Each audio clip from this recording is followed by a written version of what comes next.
Welcome to the Audiobook Lovin Podcast, discussing all things audiobooks with the authors that write the stories and the narrators that perform them. Brought to you by Viviana, Enchantress of Books. Hi, everyone. Welcome to Season 5, Episode 16 of the Audiobook Lovin Podcast presents Enchantress After Dark. This is a new series with the same great contents, just a wee bit more intimate with our guests. In the past 2 years, we have been the official podcast for the Allure signing in 2022 and the Readers Take Denver convention in 2023. And we're thrilled that in 2024, we are the official podcast for the Dark Star Con, happening in New Orleans in August 29th through September 1st. Tickets are still available, so make sure you grab them, and we'll get to hang out with all of these wonderful authors and narrators, including my guest today, author C.R. Jane. Thank you for being here. Yeah, of course. I'm super excited. Me too. I'm excited to get to know you better and have all these talk about all your books because, girl, you write in all these different things, and we'll get to that in a minute. But I'm like, woohoo, that's like my jam. So, C.R., tell us a little bit about yourself, how long you've been writing, and how you got started. All right. So I started in 2018. I'm a Texas girl, but I don't live in Texas anymore. But that's very important for you to know, first of all. Okay. Go Dallas Cowboys, which always ends in heartbreak. But yeah. Let's see. I love to travel. I have a husband and 2 little girls. And I'm a partner in a law firm, as well as being still like a full-time author. So life is a little bit crazy. Mm-hmm. I started in 2018, though. And so my first daughter, we're going to start off the podcast heavy. So sorry about this. No, it's good. I had to do IVF. And we did fertility treatments for 6 years. And, finally we're doing IVF. We have a successful IVF. The pregnancy goes smoothly. At the very end, I get a little bit of preeclampsia. And so we have our daughter come out like 2 weeks early. And when she is born super sick. Like her weight's good, all of that, but her lungs aren't working.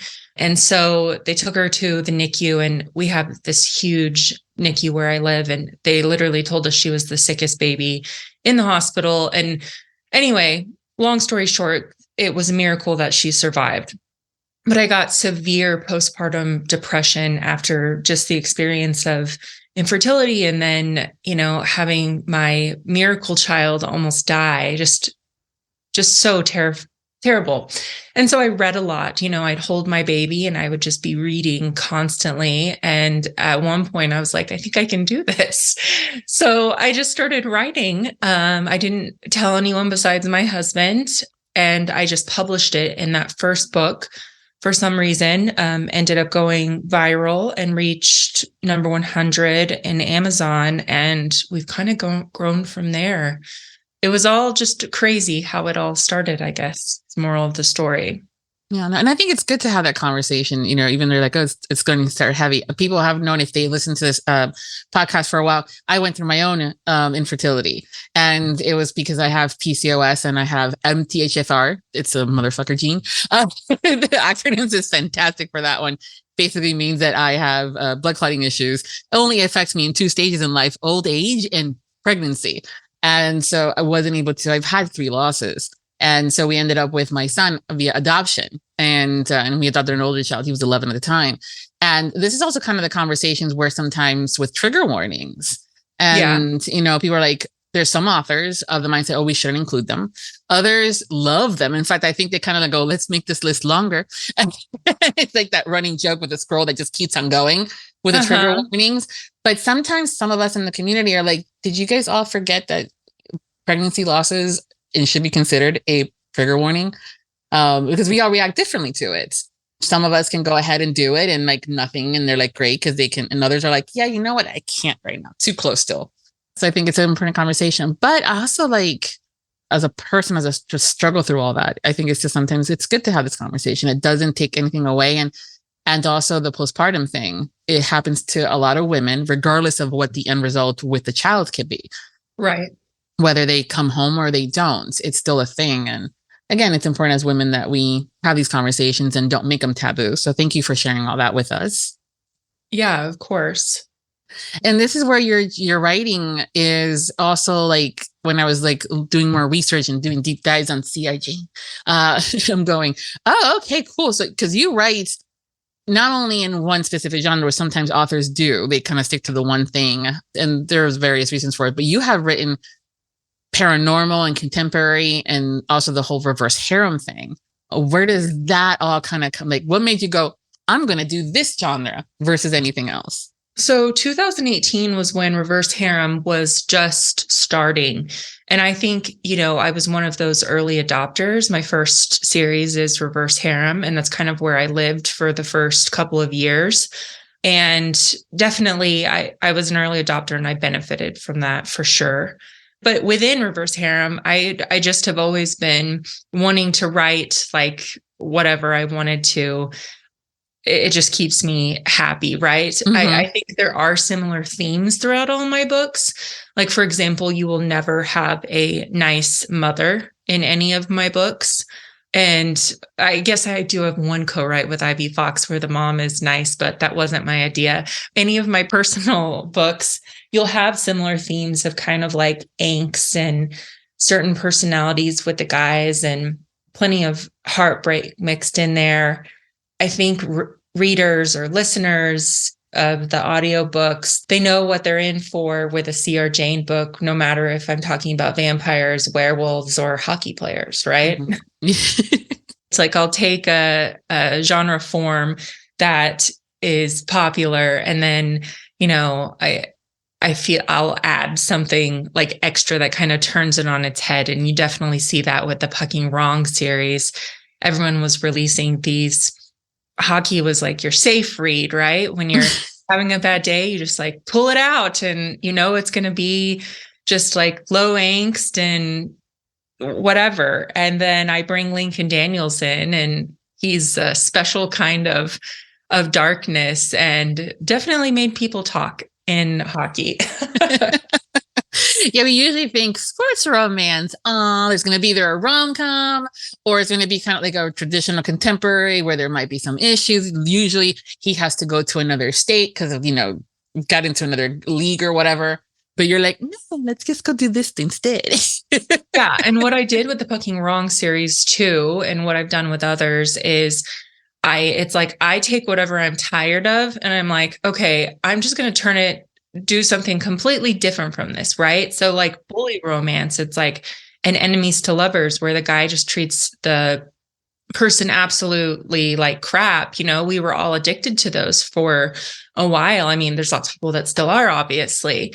And the guy is, he becomes obsessed at the end while he's like being horrible to her. And I've written like enemies to lovers, bully romance before.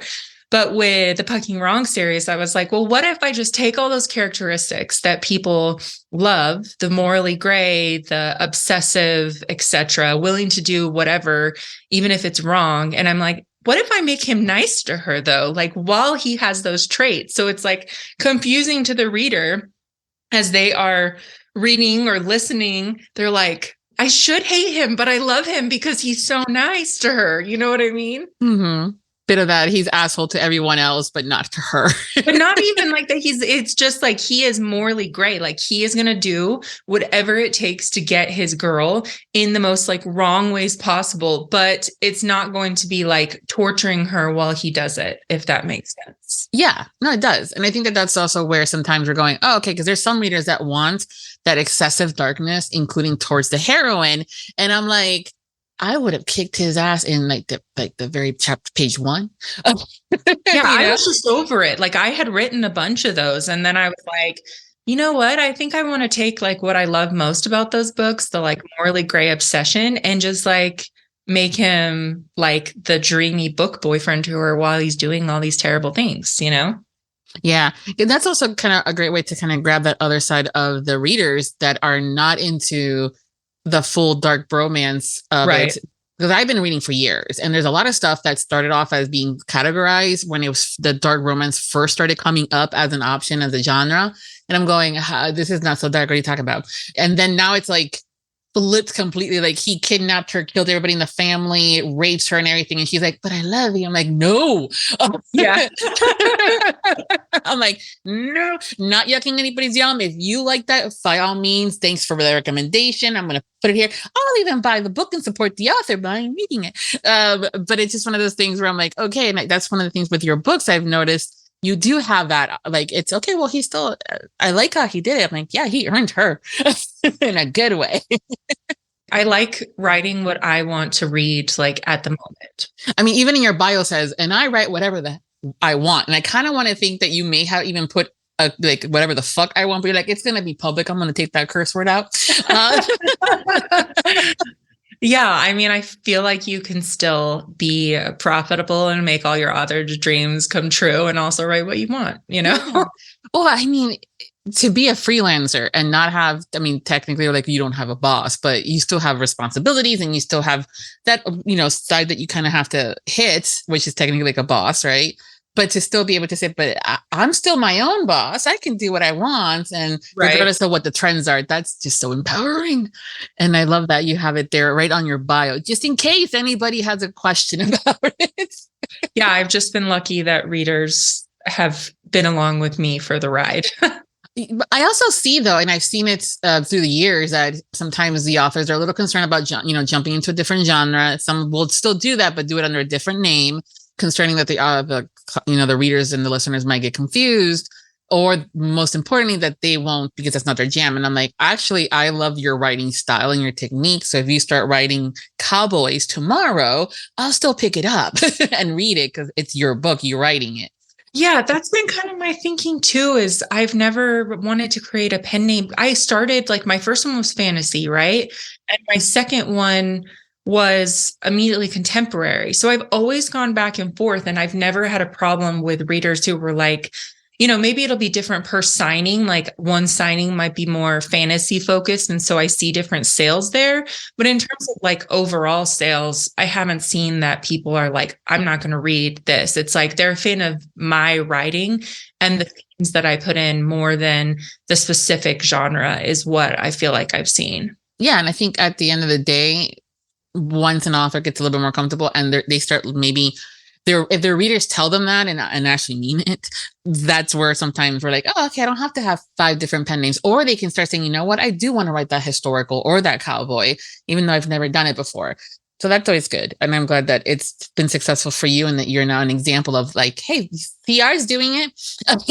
You know, she's not only doing it, she's thriving.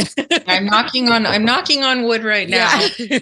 You know, I reached this whole new level with the Pucking Wrong series. You know, Lincoln's book made it to number 6 in the country, number 1 in Australia, number 3 in Canada. Ari's book reached number 8. Like, you know, there's a lot of fervor around the series. So the trick will be grabbing onto all those new readers that have come in and hoping they follow me to my next adventures as well. And then, you know, the new ones that have come into this through this series go, oh, I didn't know you wrote reverse harem in fantasy. Exactly. Yeah. Check that out. As a reader, and especially since reverse harem is technically a newer genre as well, it's one of those where I've noticed that first for me, I felt a lot more comfortable and like immersed in the world of reverse harem when it was in the fantasy PNR side of things, because for whatever reason, it was okay in their culture from like day one. And I was like, it's normal. And then I'm going, do I want to, like, I don't mind if I had multiple guys, but I'm not sure about the whole, like, if it was a traditional harem of sorts of like having me have to share mine, because the jealousy stops into play. How do you navigate that sort of logic of, in fantasy, it's okay because you're creating it, and then jump into a reverse harem in contemporary world where technically it's this? Yeah. So let's see. I mean, first of all, I don't usually write. There's a lot of authors with RH that they'll be coming upon an established group of guys where they're all immediately set on sharing. Mine usually aren't like that. Like, there's a lot of my RH series that don't actually have any group scenes. In my Ruining Dahlia Mafia book, which is a standalone, it's 3 brothers, and they under no circumstances want to share. And so it creates a lot of like juicy tension and angst and like heartbreak there And so I like doing that a lot. I have an RH series that's with a rock band called The Sound of Us. And they are a group and they had always shared her, but they're still just so different personalities with it that it feels like it falls in like naturally, right? It's like, it truly is like the why choose aspect. Like you don't want to choose when I get done with the characters, even if like whatever, it'll be difficult for them in real life. Mm-hmm. You can't imagine her not being with all of them because they complete different aspects of her. So I think I kind of like slowly lure you in the contemporary RHs rather than it being like this, oh, she's just all of a sudden with this group of 10 men. You know what I mean? Yeah. So it's by the end, you're like, somehow we ended up where she's dating 3 guys. And how did that happen? And I'm okay with it. Whereas with the paranormal ones, it can be a little bit more upfront, but I still think I usually am not coming at the reader with this established group that it's like they want to date together. It's like, it's going to be difficult to get them all to agree to date you. And the girl is going to love every minute of it while being torn at the same time. Mm-hmm. I mean, we live in a world where monogamy is a thing. And I think now we're getting more open about having the dialogue of polyamorous and what different dynamics look like and different things. And so I think it's significantly less taboo. But I'm also writing like, aren't you tired, girl, to the heroine? I'm like, there was one that I was like, almost every scene that changes, she was having sex with one of the guys. And I'm like, ouch. After a while, I'd be like, I'm tired. Like, don't look at me. Yeah. No, if your harem gets big, it's definitely hard because you're like, okay, I have to have like complete sex scenes with all of these guys. But I found that 3 and 4 are usually my sweet spot. And usually with my RH books, I'm going to be doing more series. Whereas if it's just one guy, it's going to be standalone or duet is kind of how it's ended up. Again, I think it's one of those where we read to kind of disconnect and escape a little bit. And we're like, you know what?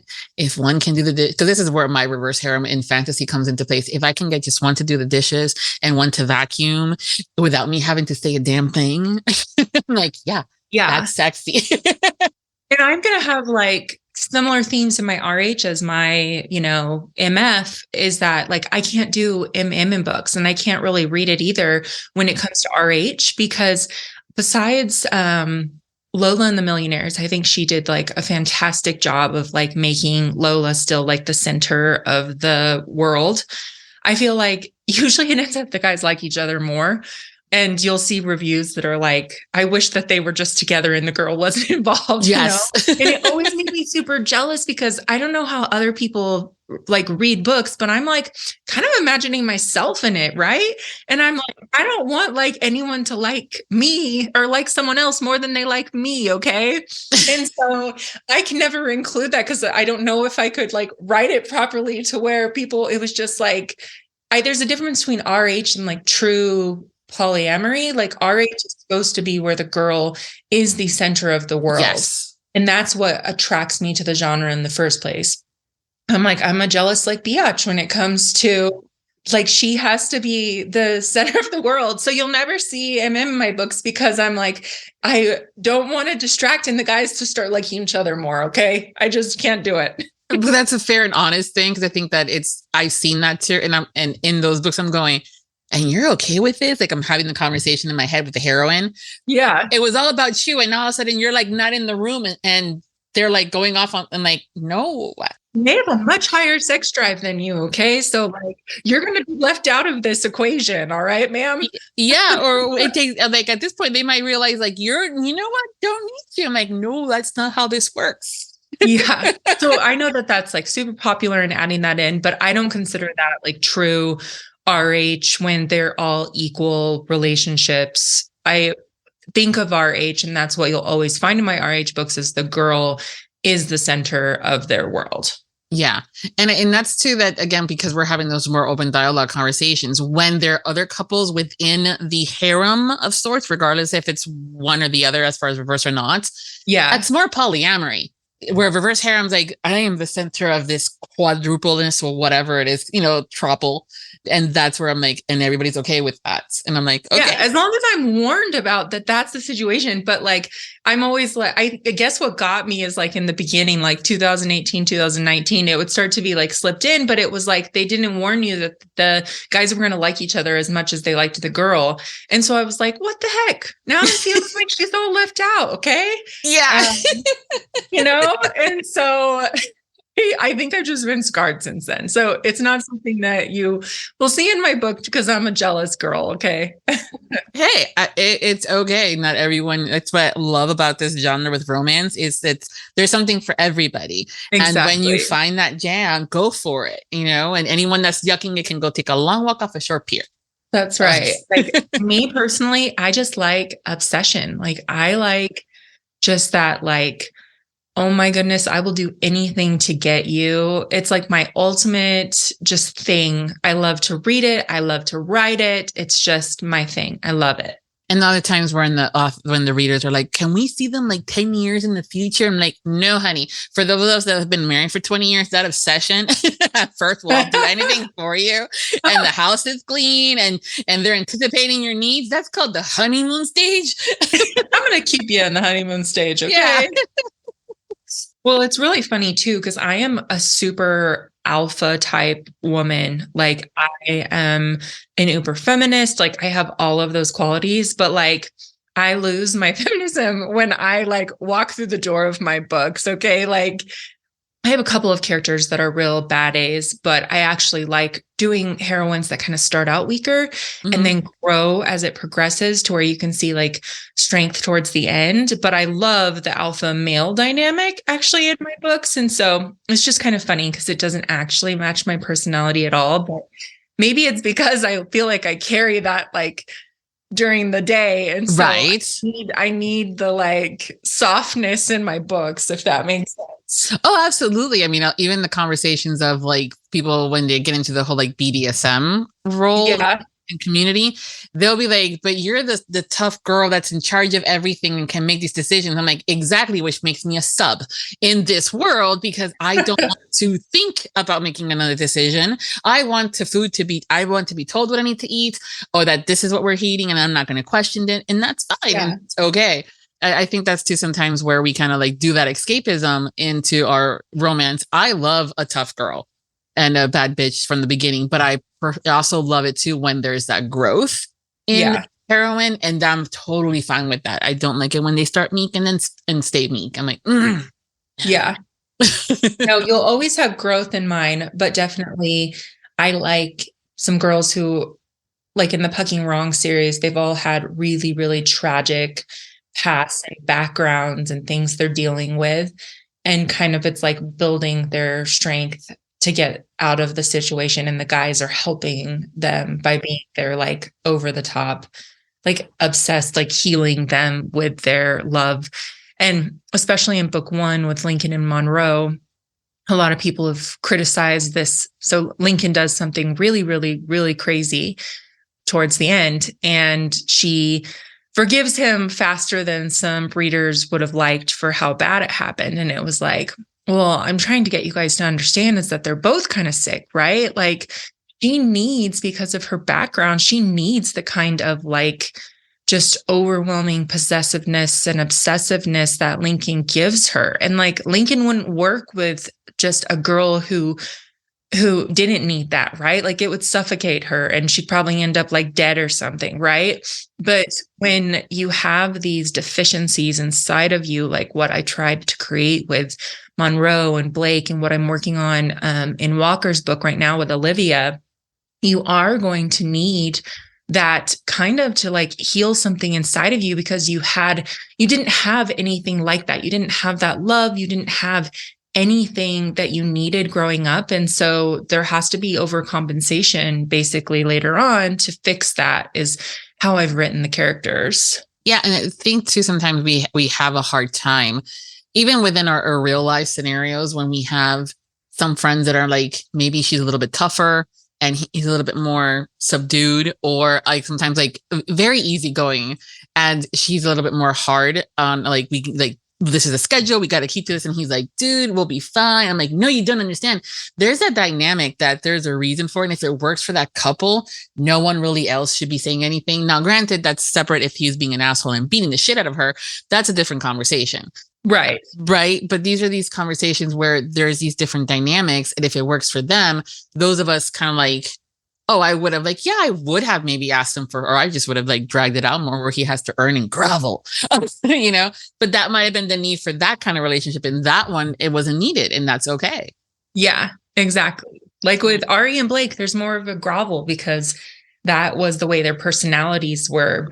Lincoln and Monroe, it's like they just don't think the same way that the other characters I've created. Like, you know, Lincoln's like basically sick. Like he's obsessed with her in like a very unhealthy way. And she soaks it up in a very unhealthy way. And it works for them. And I absolutely love them. Yeah. And at the end of the day, it's fantasy, folks, regardless of the genre. Exactly. It's fiction. Doesn't mean that you need to go out and get a guy like that in real life. Exactly. Or that you would put up with some of the shit that these heroines do, or some of the stuff that the heroes do either. Because sometimes the heroines are not all that cracked up to be. Literally right before I stepped on, I wrote in my group, I just want to warn you guys, I do not condone Walker's actions. And everyone's, because they're called like the red flag kings, all these guys, right? Like there's a million red flags warning you off. Yes. So it just was funny that you said that, because yes, I don't condone this in real life, everyone, but I do love it, love it, love it in my writing. Yeah. I mean, if we can all be okay with having dragons and magical powers that go poof and throw things up against the wall with your just thoughts and stuff like this, it's okay to have a little bit more freedom in some of the more morally gray stuff. Exactly. You know, just know that not in real life. And if you're looking for it in real life, that's a different conversation we can have offline. As an entirely different podcast. It's okay to like this stuff and discover that you're okay with it. I mean, there's a lot of people that have kind of grown, especially with romance, that whole sexuality of themselves and trying new things and going to the husband after 15 years of marriage of like, can you please read chapter 45 and can we reenact this later, and kind of spiced up their life after how many years of marriage and self-discovery. And I love how many new readers we've gotten in the romance industry lately. You know, it went from being this like taboo thing that your mom was reading like Harlequin novels and they were hidden in the closet to where like it is openly talked about across like religion, nationality, like whatever socioeconomic class, like people are in their smut era. And I feel like that's very empowering for women to like have this part of them that they don't. I mean, there's nothing to be ashamed of. So there's nothing to hide in the first place, but I love seeing it just like across my social media with like women you would never expect. And all of a sudden, you know, they're on to Colleen Hoover and Sarah J. Maas, and they're entering the romance world. And I love that. Yeah. I like the J.R. Words where we're like, ooh, vampire book. Yay. Yeah. Yeah. But the other thing too, it's like, there's still this, even within the romance, because I've seen it recently and I'm going, oh, we're not going to go there. Because as much as sometimes it's the readers that I've seen and some of the, even the popular influencers, quote unquote, on the TikTok apps and the other apps that are like all about the smut. And there's been some shaming on those that may like still romance, but behind closed doors a bit. Or what I thought was spicy, and now it's, you know, and what is considered erotica. And now this, you know, with the recent years, it's gotten to the whole, like, how else can I amplify this? And now we're on this huge, like, there's not a pepper in the world that's going to define how spicy and hot this thing is and things like that. But I've also seen it where there's been that judgment on people that don't want to read the smut, quote unquote, or as spicy. And I think it's because at the end of the day, what we all as readers want is that story of the hero and the hero having that happily ever after. Some of the other stuff that happens in between is nice. It's great for some people. Others want it more than others do, and that's okay. Not yucking anybody's yum because they love smut should also equate the exact same thing if they don't want it in their books. It doesn't make them anything negative or anything like that either. Yeah, unfortunately, I found that people who often say that they don't want to be judged are doing the most critical judging. And that is a lot on TikTok. It's like, don't yuck, but I'm going to tear you apart if you say something I don't agree with. And I definitely don't like that. at all. No. Yeah, I do fall more into the storyline. I do have some shorter books that are much smuttier, like the novella that came out in the Pucky Wrong series. It was only like 23,000 words. So its whole thing was kind of like a sexy Christmas romp, right? Mm-hmm. And then like actually the only other Christmas like rom-com I have is also smuttier, but you will find in my books more like I have a certain number that I don't go past in my head of like scenes because I want the plot line and the emotions and like the non-sexual romance to be, you know, also noticed at the same time. But also there's a mood for those other kinds of books too. So I just think everyone needs to like back off and just let people like what they like and mind your own business, I guess. Like the greatest lesson that I learned as an adult is when I'm on social media and I see something that offends me, I don't have to say anything. I can just like move on, right? It's ultimately whatever I say isn't going to like promote social justice or like no one will care. It'll be like crying out into the void. The only person that maybe it would make feel a little bit better is yourself by saying it, but then really like just who cares? So you won't see me on any of my platforms ever commenting on anything to do with other books unless I'm praising them, or I won't be ever commenting on issues that happen in book talk or anything like that. It's a lifelong lesson that has served me well as I can slide on by something that I don't agree with. I don't have to respond. Right. And I think it's a lot of folks need to learn that lesson on certain apps. You don't need to have a reaction every single time, whether that's a reaction to a book and like, okay, great, you're crying, but also take it down a notch. I know you're doing this because the camera is on, and being loud versus also having that opinion of like, oh, they did bad because they had 4 sex scenes and there was no or, you know, stuff like that. And I'm like, I could vocalize it, but I'm not going to waste my energy on that because what's it going to do? There's nothing that's going to change it. And I know sometimes people feel like, oh, but you'll be another drop in the ocean and kind of maybe create a wave. I'm like, yeah, but you know what? I will fight the battle and I will take up arms when I need to, when it's worthy of my time. My day job is, you know, extremely intense and confrontational and honestly a headache. It's just basically screaming at people all day long. My books and my fans are this little piece of paradise that I've carved out for myself. And so I like to spend my energy when I'm doing my author things on just how much I love my fans and how much I love writing and how much I love these worlds that I've created and what other people have created. And that's kind of my lane that I stay in. And I don't know, there's probably criticism that I don't talk out about like social issues and stuff, but I promise everyone that I do enough of that in my day job. Okay. Yes. Or also you don't always have to do it in front of people. I think that's the other thing too. Like just because I'm not posting about it on social media doesn't mean I'm not actively doing something to help the community improve on certain things or, you know, social aspects of things. And me writing a nasty post is going to have much less effect than what I can do on my day job, honestly. Mm-hmm. Yes. There's a lot of work that could be done that's more efficient and proper and more worthy of a cause. And it, you know, that you can do it behind closed doors or behind the curtain, which is usually the analogy that I use, versus having to be in front of it and have you guys look at me and say, praise me for doing this. Right. And that's also the other thing too. I just love my books and I love my fans. And that's what I try to concentrate on in the author world. Absolutely. And especially, I mean, there's just so many things going on. I just want to sit back and read a good book and send that note to the author saying, good damn girl, you did so good. And like, I even wanted to love him, even though he's an asshole, or like, you made me really hate him. And then write that review. Right. In support of the authors and things like that, that the other stuff is just, you know, I'm not going to spend my time there. Exactly. But yeah, but I think it's good to kind of have these little conversations to remind folks sometimes that vague posting doesn't help. And, you know, you don't need to be in front of the curtain all the time to make an impact. And also don't judge me just because I don't choose to put my personal opinions. I mean, yeah, that's happened too. Like, don't judge. I like my privacy and I believe I can still have valid opinions that I don't express in the part of my life that I've carved out to give me peace. Yes, absolutely. And we also, as listeners and readers, don't need to know all the nitty details, regardless of what those details are, whether your sex life, Right? or your political beliefs or your religious belief, because that's the other thing too. I'm like, I've had people say to me, "Hey, Viv, now that we're doing the whole Enchantress After Dark, are you gonna like ask them because they had the scene in that included BDSM if they liked?" I'm like, "That's none of my business." Yeah.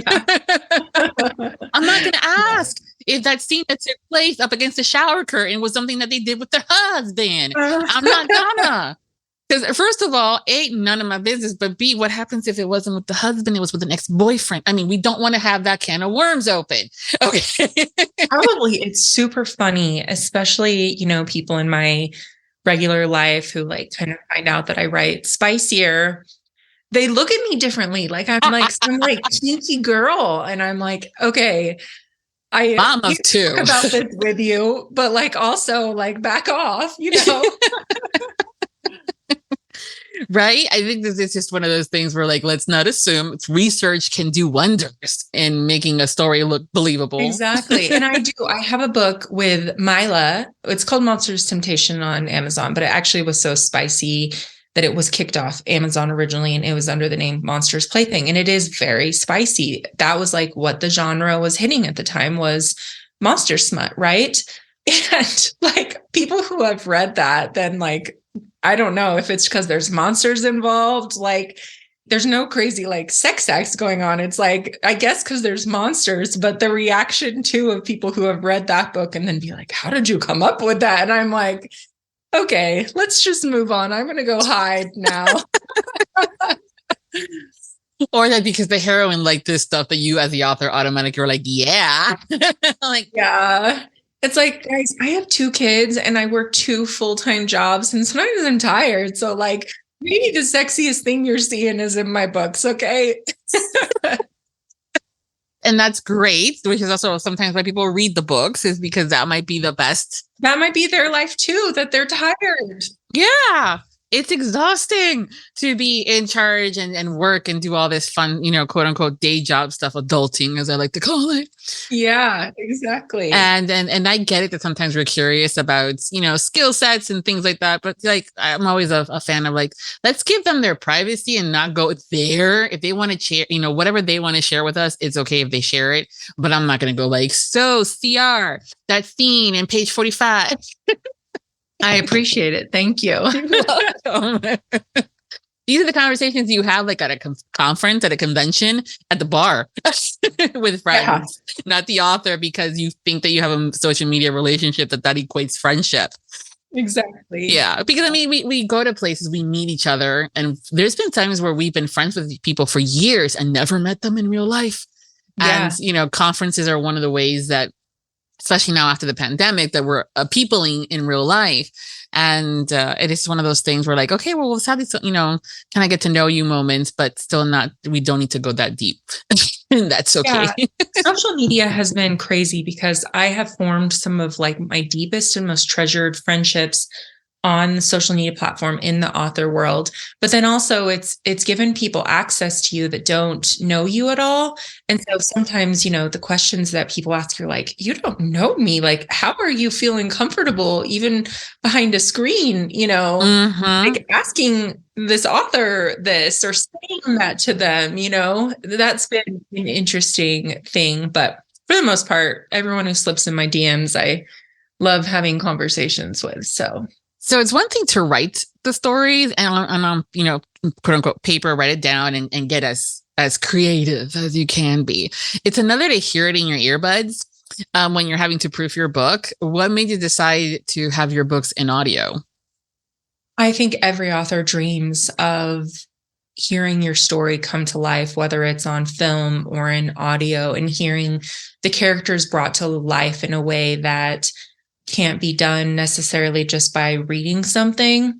And it's why like voices are so important to me and who I pick, etc. Because and covers, like I have to be completely attracted to the person that's on my cover, or I can't like have them be the face of my character. And it's been the same thing with audiobooks, as like a way to bring these stories really to life, similar in a way to a movie or a TV series. It's a completely different experience. And it's one that I think every author craves for their work. So, these are your babies. These are your characters. You literally created them and gave birth to them, right? Yeah. And they sound a particular way. And I know for some authors, you hear the characters in your head having full on blast conversations about, as to where the story should be going and why you're doing that to them, kind of thing. And then you get the narrator and you're going, you're great. You sound nothing like the character in my head. And sometimes that will deter an author from getting into audiobooks. How do you work with that and that kind of scenario?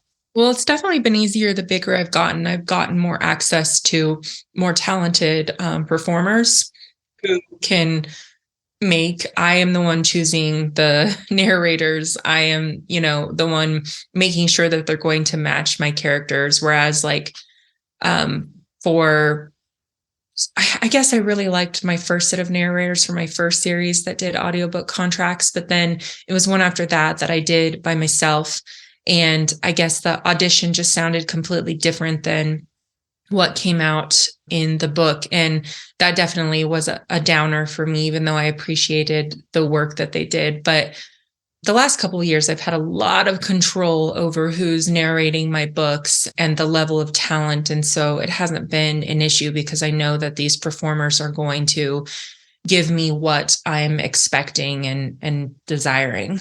Yeah. And I think it's having a little bit of that, like what the characters, like I'm having the conversation with people, like you do realize that when I'm listening to you speak, you sound different to me than someone else listening to you speak. We all have our ears are different in a good way. And what I'm hearing as you sound is completely different. It's the same thing with the characters. It's, for the authors and that, and they may not be the exact same voice that you're thinking in your head, but that still doesn't mean that you can't listen and enjoy the story.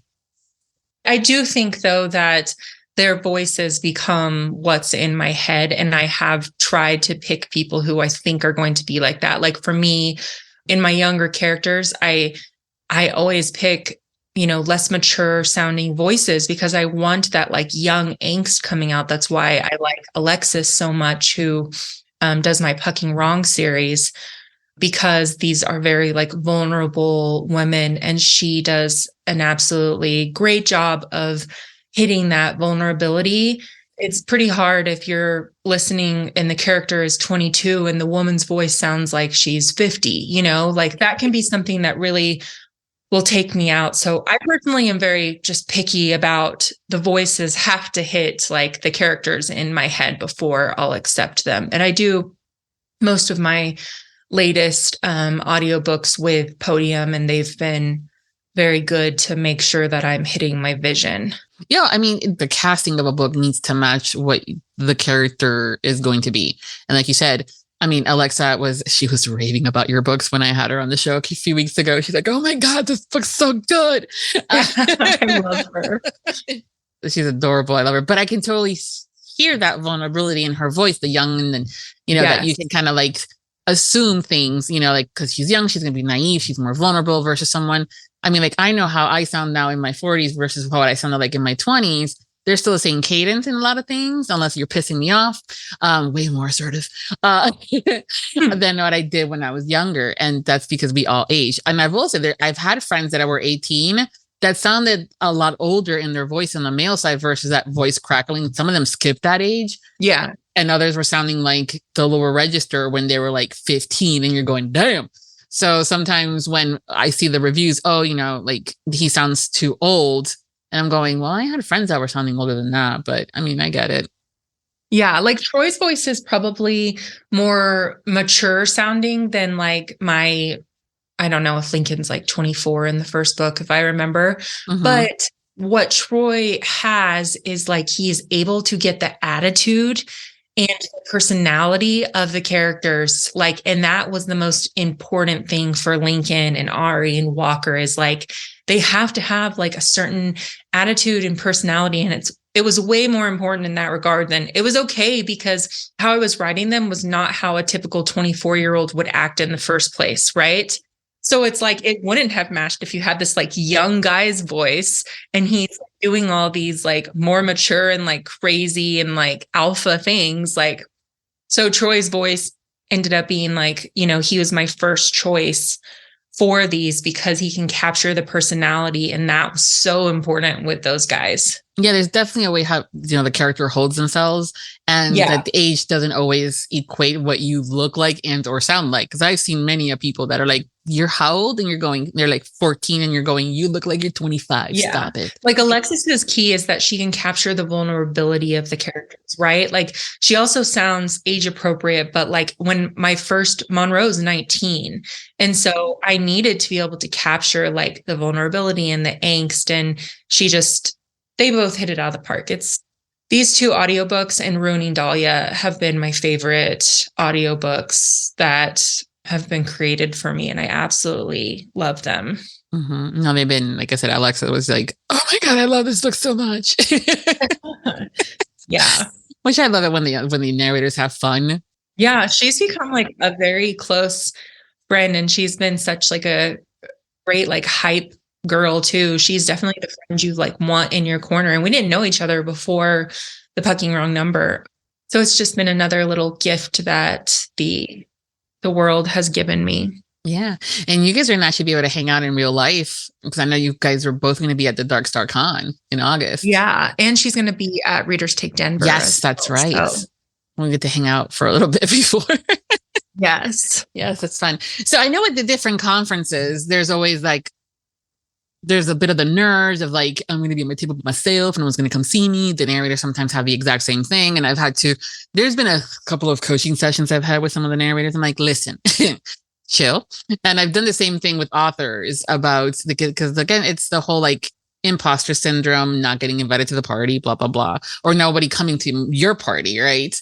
What are your thoughts as far as like, do you get anxious when you go to these conferences? Do you get excited? Do you have like a safe word? I think I'm more excited than anything. And I generally know how something's going to go based on pre-orders. There's some conferences that have blown me away. Like we just did Lovin Vegas at the end of October, and I had a 2.5 hour wait. And it was just like the line wrapped around the entire like ballroom. And I don't know, it was a surreal moment for me. Just one of the craziest moments of my life, I think, experiencing that kind of just fans being awesome.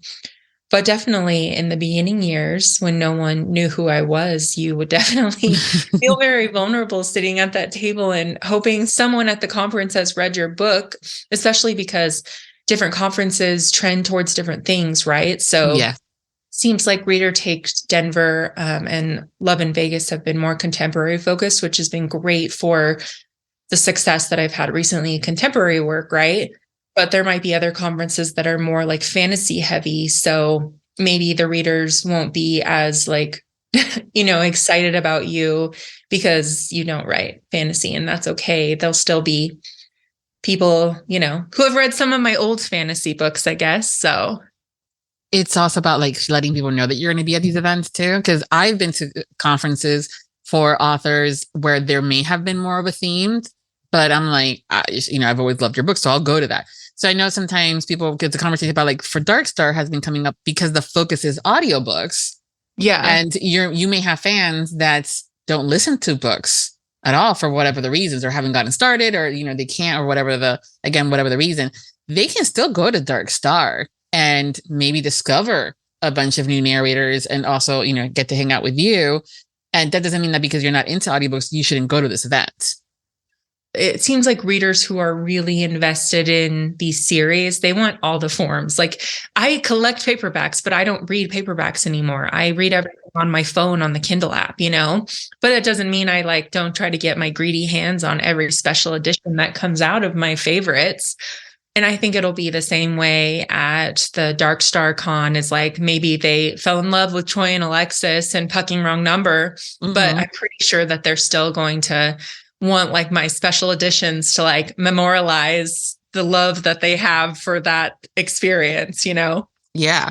Or they couldn't get to see you at Readers Take Denver because tickets got sold out. Now there's another opportunity for you to go to. Or like at a Polycon where tickets sold out in like 20 minutes. I know. It's like, dude, I love it. But at the same time, it's a little frustrating as fans because I'm going, there's some people that for sure are not going to go, but they're still thinking about it. Or maybe you're like, we'll see. And they'll get the ticket and you're going, I already have like a reservation 5 years from now for this event. And you're like, Yeah. I mean, we'll see how this year goes. I have the most signings of any year this year. And it's a mix. I have in April, I've got Denver and I've got a Polycon, and one seems more contempt focused and one seems more fantasy focused. So we'll see how that goes. And then later on, I've got more contempt focused ones, but then I'm going to Ball Gowns and Crowns in Seattle, which I'm sure will be more fantasy focused. So we'll just see we'll see how it all goes. But either way, I'm excited to hang out with my author friends and meet new readers. So yeah. And I think that's the end goal there, is to meet new to you authors, new to you narrators, for those that have the narrators at the events, and also just get to meet other people that love the same type of books, or give a new book style a try. You never know. Yeah. And it'll be fun having Troy. I think Troy is also going to be at Denver. I know at Lovin Vegas, like he came by and was signing people's books in line. The Pucking Wrong Number has been such a big audiobook. Like it did so well in the charts and is still doing so well. And a lot of people think of Troy's voice as Lincoln, Mm-hmm. So I think it was a really, really good experience for the readers to be able to get Troy's autograph, while they're waiting to meet me, etc. And, Dark Star, where it'll be the narrators who are the main focus, they, can have me as the secondary signing some things when they're really excited to meet Alexis and Troy. But it's a good mix so that the whole world comes together for the reader, which is our goal. Absolutely. Yeah. And I know that sometimes people are like, oh, maybe the narrators are more the attention. And I'm like, honestly, for me, it's the whole package. So if I get to go to a place where not only is the author that I love and adore with their stories there, but bonus, I get to hang out with the narrators that also I'm loved and adore for that one particular story, I'm like in heaven. Yeah. And I think we'll have 4. I don't know if the 4th one. No, we should have 4 of the Pucking books out by Dark Star in audio. Mm-hmm. And right now on the romance charts, all 3 are trending, even the one that's not, that just went up on pre-order. So I think people will be very excited to have the 3 of us in one place after, the experience of those 4 books. So. And I think some of your other narrators might also be there. I think Zara, Hampton Brown. I love Zara. And then is Lucas going to be there? Yeah, Lucas Webley. Yep, he'll be there. Yes. So Lucas Webley did my Monster series and he did Ruining Dahlia. And then Zara did Ruining Dahlia. And Ruining Dahlia, I'm telling you, is right up there with Pucking Wrong Number for me in terms of they just killed it so well on that book. Zara also did Make Me Lie with Troy, which is fantastic and people have been loving. So that's actually exciting. I didn't know that Zara and Lucas were going to be there. So it'll be all my favorites in one place. I know. It's ooh, yay. Maybe I should just go as a fan. I won't even sit. I'll just be hanging out with my friends. I think the main difference between a book that has for Dark Star versus Readers Take Denver is that the emphasis is on that building of the relationship between the narrators and the authors and having the readers have access immediately to both, versus sometimes where the authors, are the main focus and then the narrators are nice to have, kind of a thing. Yeah, I was talking to Troy about this in Lovin Vegas because, JT Geisinger and I both use Troy a lot. So I'm like, how are you going to balance that? I'm going to be jealous of JT getting all the attention from you. And he supposedly has a plan to have us both. Because I was I literally put you in every book, Troy. JT's gonna have to fight me for it. And in this corner, we have CR. Exactly. And in this corner, JT. It's funny because JT and I don't know her. I haven't met her or anything, but they're in totally different genres. I mean, they're both contemporary, but she came up with her more stalker obsessed guy in this last round. And then I have my hockey that's the same tone of book. And it's funny because we were releasing within 1 week of each other for every release of these so far.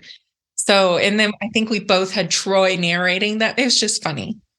Yeah, I think it's just the whole sense of having that friendship that you love something and then you introduce it to them and now they love it too. And in a true friendship, there's never going to be that jealousy of that. You're just going to be oh my God, you got him too. Yeah. JT, if you're listening, I want to be your friend. Yeah, see, okay. And I think too, that's one of these things where we, we have our own crushes on other authors, and authors have crushes on the other authors, and like they want to be friends, and they're like, oh my God. And then to be in the same room with them, you're like, I mean, you guys have your own fangirl moments with other authors. Yeah, like I forced SJ Tilly to be my good friend at Love in Vegas. And she was actually, so I had this special edition that didn't come in time. And it was like this tragic, terrible thing because I had like over 200 orders of this one book. And it was like we were struggling until like the day before to get them like overnighted to me. It was a mess. Okay. She was breaking the bad news for me, and it was like kind of hilarious. And now I just like love her so much. And it's just an example. It's fun to like force all these brilliant beings to be your friends. Yeah, and it's because it's for me. And if I have a conversation with them, like, oh my God, I loved her from day one, even before I met her. So it's not really a whole force thing. It's I think it's again that whole love of the community and having this one thing for sure we know we all have in common, and then finding that there's other stuff that we have in common, and those were the friendships kind of sprout and the camaraderie. But yeah, it's going to be fun. I'm excited to get to hang out with you at Readers Take Denver and at Dark Star, and gonna go like, ooh, see how all this works, and kind of go from there. One of the things I do love to do, and hang aside from having these great conversations with you guys, is play the game of Two Truths and a Lie, where you tell us 3 things about yourself, and then we have to figure out which one's the lie. And I always say we, because those that are listening are playing along. I'm not even going to question it. All right. Tell us 3 things about yourself. Oh my gosh. This is what you told me to prepare for homework, and I'm like struggling. Okay. I don't drink less than 200 milligrams of caffeine a day. I love Taylor Swift, and I have season tickets to the Raiders. These are so lame. I'm sorry. That's like the best I could do on the spot, even though you gave me time to prepare. Are these the lamest that you've ever heard? No. I'm sorry for everyone listening. There is like nothing lamer than what I just said. There's no such thing as lame. Okay. But also anyone who knows me knows the answer to this. So that's also super lame. Yeah. But here's the thing. Not everyone that listening to this episode today is going to know you. This is true. They're going to be like, oh my God, I love her. Let me find out. And they're going to be like, okay, based on what she said, let's see how well. And then they're like, or they'll discover that one of those things that's a lie. They're going to be like, how can you not?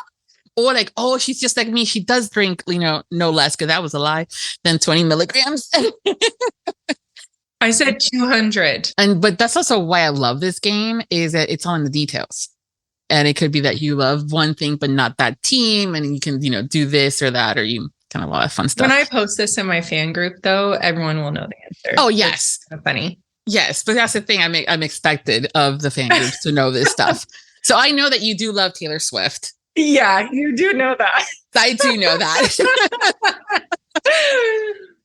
See, the other 2 things. Okay. Okay.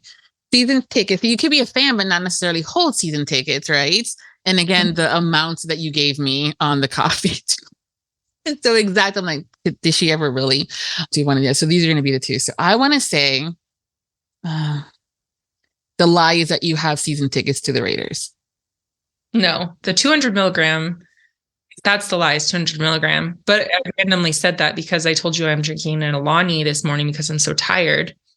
And it's 200 milligrams. So it was like in my face. And since I didn't do a good job of preparing, it was like, oh, I'll just say that because it's right in front of my face. And I talked about how tired I am.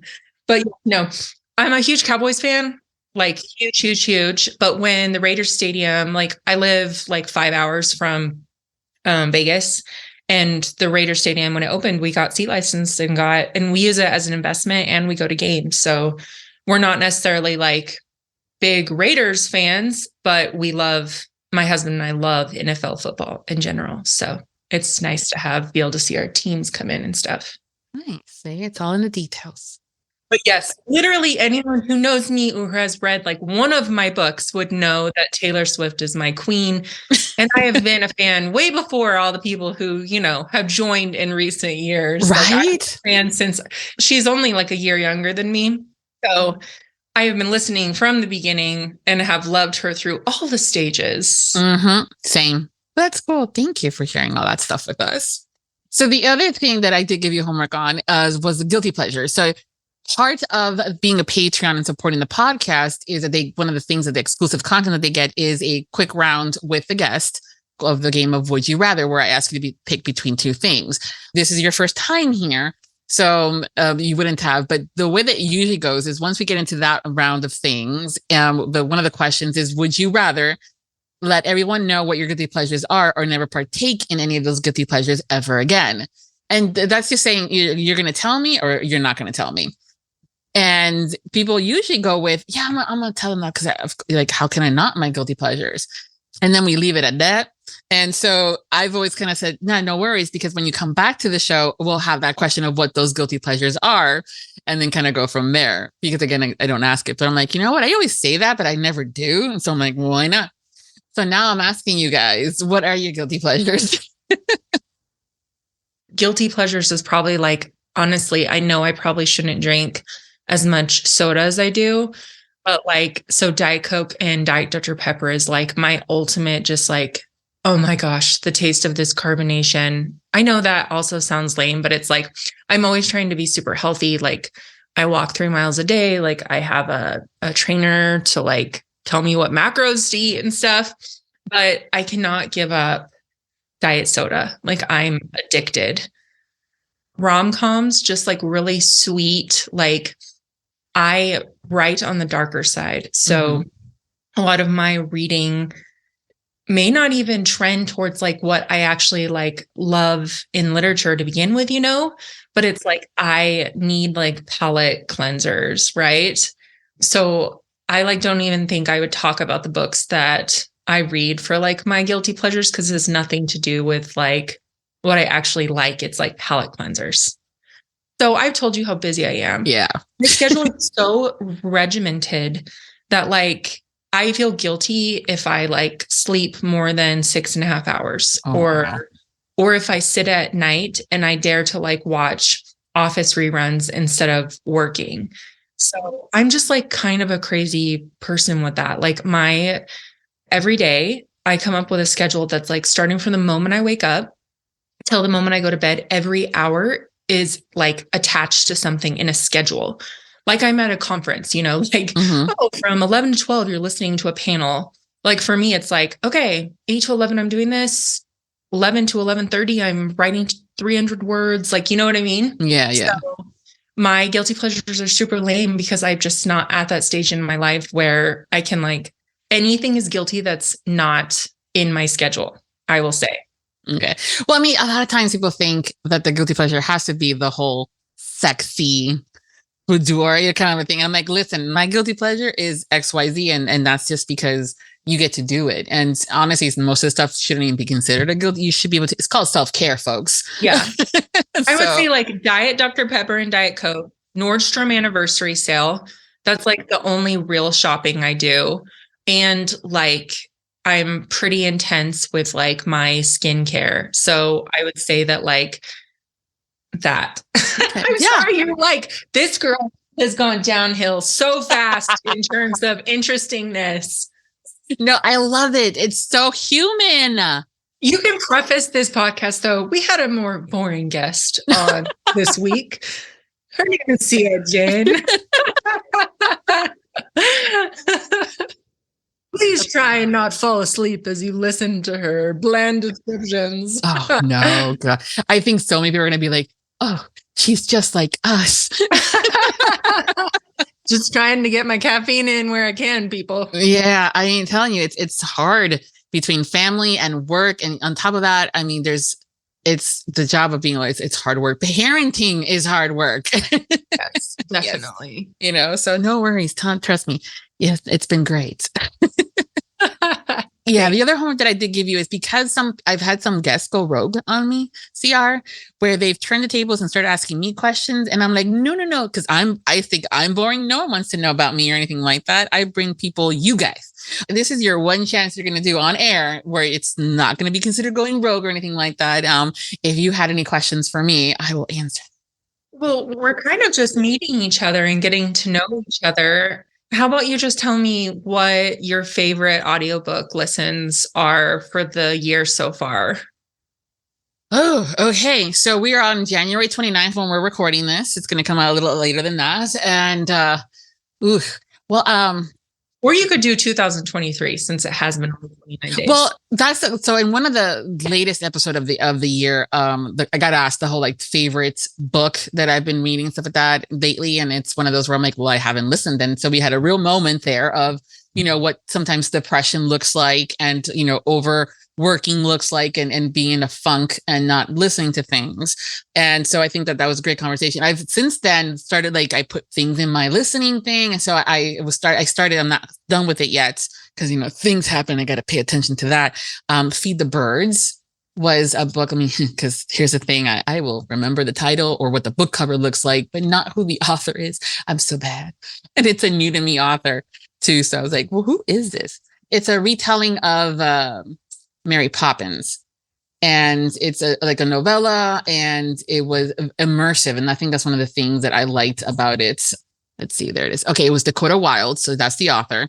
And the narrators are Jacqueline Kelsall and Para, who is a VO worker, and people have known him more on his Patreon and some of the sexy stuff that he has been narrating over on the social medias, IG and TikTok. It's about 3 hours long, and I just haven't I'm almost done with it, but it's been really interesting because of the whole immersiveness of it all, and some of the sound effects. And Para is new, and he just new to narrating full length like this as far as book stuff goes, or scripted stuff, but he has done such a phenomenal job. So that's one of those where I'm like, oh, okay, that's a retelling. That's something too that I'm kind of getting more into this year, that I put on my things to do list, because I love some of these things and like kind of seeing the different twists that you guys give to some of these stories, or how things could have been if this other person was, nicer, maybe, I don't know, or what we thought would have been this way. So that's been one of the listens that that's so far this year that I'm like, oh, okay, Feed the Birds by Dakota Wilde. So do you like Emily McIntyre's books then? Because she does that, right? Like she changes the villains to the good guys. Years ago, when she first started writing, I had one or two of her books and I've read them. And now I'm starting to go more into from the audiobook side of things. Okay. Because to me, it's always interesting where, I mean, we all live our lives. It's happened to us in real life, right? Where we think, oh, you're the stupid cunt because of XYZ. But then that same person that did you wrong is someone else's hero. And they're so sweet and they're so nice. And I'm like, if you only knew. But the reality too is that how someone is with you, it may be totally different with how they are with others. And I'm okay with also being the villain to someone's story. That's something too that I've come to accept, that I may not be everybody's hero. And if you want to make me the villain to your story, go for it. You probably earned it. So ask that question. But that's true too sometimes. And that's okay. Not everybody is a hero in everybody's story. I'm trying to schedule this too. And I'm going, maybe if I schedule things, I'll get to things as I'm supposed to. Yeah. It's getting better. I'm like organizing things. I got my planner out. I'm doing, like calendar stuff, because I'm really good at keeping you guys as clients and authors and narrator clients on track. Not so much. Well, I would definitely recommend listening to Lincoln and Ari's stories because I love them so much. Well, that's one of the things too I love about having you guys on the podcast is, I get to know you guys as individuals, and then I'm like all about supporting, you guys. And then I'm like, oh, see, the blurb kind of gave me a different vibe than what you're telling me, or you love them so much. I'm like, I gotta know why she loves them so much. And then I'll pick it up and stuff like that. So yeah, I did slide that into to be read list as we were talking. Perfect. Yeah. So before I go and keep talking with you forever, because it just seems to be those kind of conversations. So it's been fun. So don't think it's been boring. Otherwise it'd be like, so we got to go about half an hour ago. But before we do go, can you tell us what you're currently working on and what's coming up next for you? All right. So next up is Walker's story, who you meet in The Pucking Wrong Guy. And it is more of the delicious, obsessed, just devotion that we've seen with Lincoln and Ari. But it's even more fun because, one of the things that people love about the series so much is also the bromance aspect between Lincoln, Ari, and Walker. And I've built that up even more, in Ari's book. And then in that novella I released in December.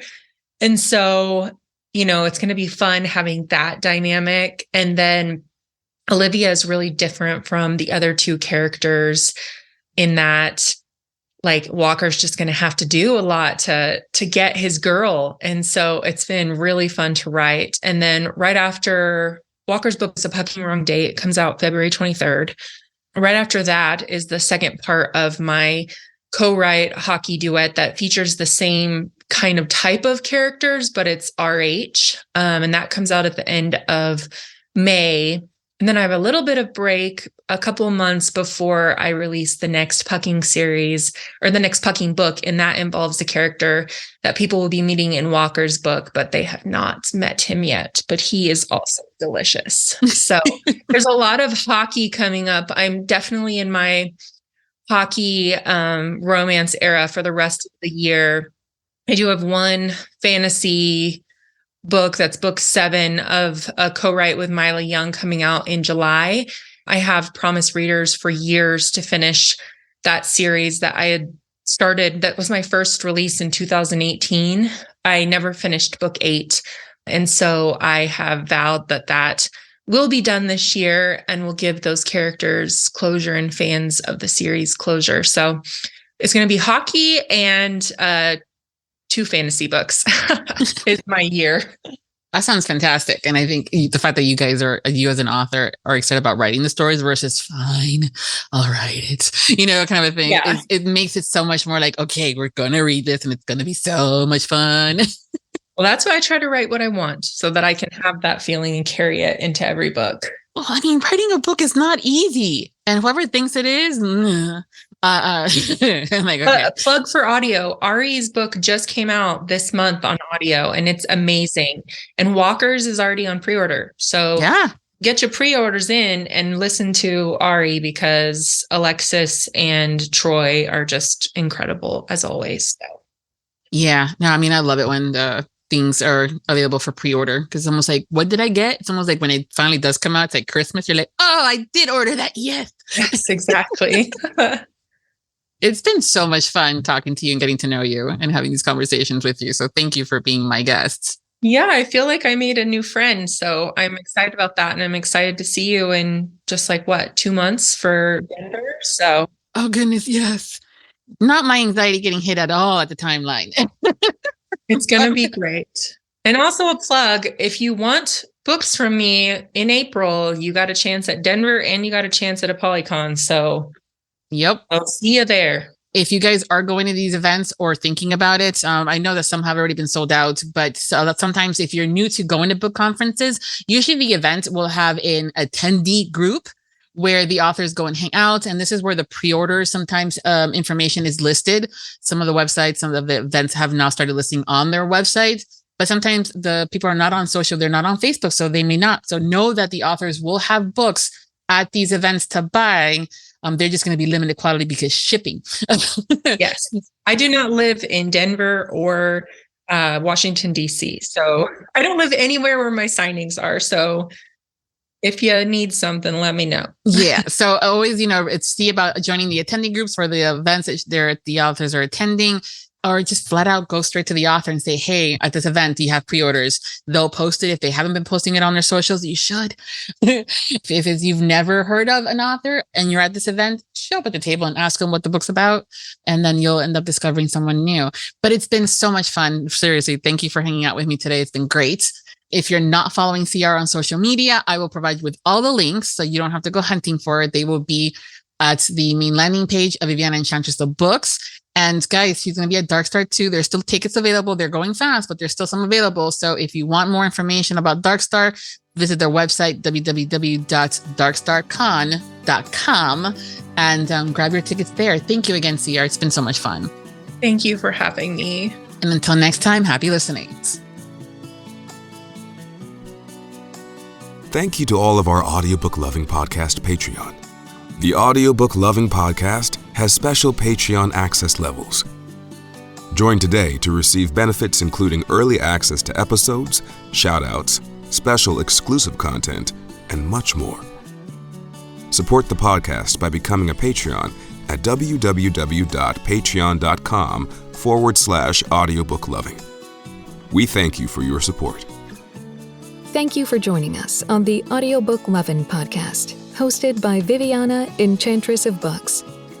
For links and more information discussed in today's episode, previous podcasts, or the Audiobook Lovin Series, please visit our website, VivianaEnchantressofBooks.com.